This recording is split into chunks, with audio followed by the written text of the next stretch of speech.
Regardez-moi bien, vous êtes en train de vous saboter en essayant d'être trop productif. On vit dans l'ère de l'agitation permanente. Une époque où le vide est perçu comme une erreur de système. Si vous n'êtes pas en train de cocher une case, de répondre à un mail ou de scroller frénétiquement pour apprendre, vous avez l'impression d'échouer.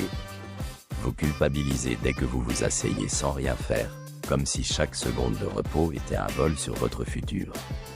Mais voici la vérité que personne ne vous dit. Cette obsession de l'action immédiate est précisément ce qui rend vos idées médiocres et votre esprit embrumé.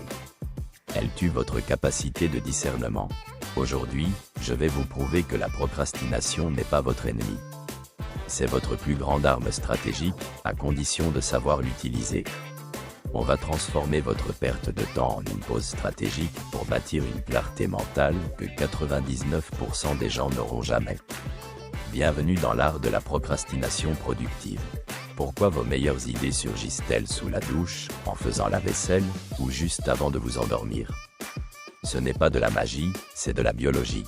Lorsque vous vous acharnez sur un problème, vous saturez votre attention focalisée. Vous forcez, et plus vous forcez, plus les murs se ferment. Le secret réside dans ce que les neurosciences appellent le réseau mode par défaut, DMN. C'est une constellation de zones cérébrales qui ne s'active que lorsque vous relâchez la pression. C'est ce qu'on appelle l'incubation.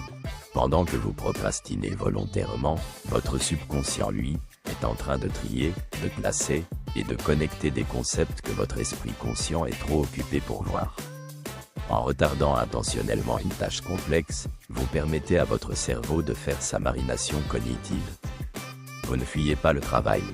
Vous laissez votre supercalculateur interne trouver la solution parfaite. Ce concept n'est pas nouveau. C'est le secret des esprits les plus brillants de l'histoire. Prenez Léonard de Vinci. Le monde le voit comme un génie prolifique, mais ses mécènes le voyaient comme un procrastinateur insupportable. Il pouvait passer des heures à regarder une toile sans donner un seul coup de pinceau. Pourquoi? Parce qu'il savait que l'idée doit naître avant le geste. Pensez aussi au stoïcisme. Un stoïcien ne se laisse pas dicter ses actions par l'urgence du chaos extérieur. Il bâtit une forteresse intérieure. La pause stratégique, c'est ce moment de recul qui permet de ne pas réagir par impulsion mais par stratégie. C'est l'acte de courage de dire « Je ne vais pas agir maintenant car je ne suis pas encore assez clair ». Comment passer de la procrastination subie à la procrastination productive? Voici 3 piliers concrets. Le retard intentionnel, stratégique délai. Pour toute décision majeure, imposer un délai obligatoire de 24 heures. Ce n'est pas de la paresse, c'est de la domination émotionnelle. Vous laissez l'excitation ou la peur redescendre pour laisser place à la logique. Les thinking breaks structurés. Au lieu de scroller sur votre téléphone pendant vos pauses, faites une tâche manuelle simple qui n'exige aucun effort intellectuel. La vaisselle, marcher sans podcast. C'est là que le DMN s'active, le sabbat numérique. Identifiez une période de votre journée où vous coupez toutes les entrées d'informations, input, pas de mail, pas de vidéo. Laissez le vide s'installer. C'est dans ce vide que vos idées, output, vont enfin pouvoir émerger. Attention, je dois être honnête avec vous. Il y a un piège mortel. Il y a une différence vitale entre le retard stratégique et la procrastination par évitement. Si vous remettez à plus tard parce que vous avez peur d'échouer, vous vous détruisez. Si vous remettez à plus tard pour laisser l'idée mûrir, vous construisez. Posez-vous cette question avec une honnêteté brutale. Est-ce que j'évite l'inconfort ou est-ce que je cherche la clarté?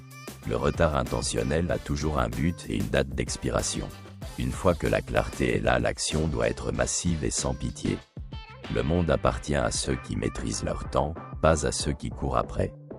Arrêtez de vous excuser de prendre votre temps, apprenez à attendre, apprenez à observer. Mon défi pour vous demain. Choisissez une tâche que vous vous sentez obligé de faire tout de suite, et imposez-vous 30 minutes de rien, pas de téléphone, pas de distraction de ce silence. Revenez ici en commentaire, me dire quelle idée a surgi. Si vous voulez d'autres stratégies pour bâtir votre forteresse mentale dans ce monde chaotique, abonnez-vous. On ne se contente pas de survivre, on domine. À la prochaine.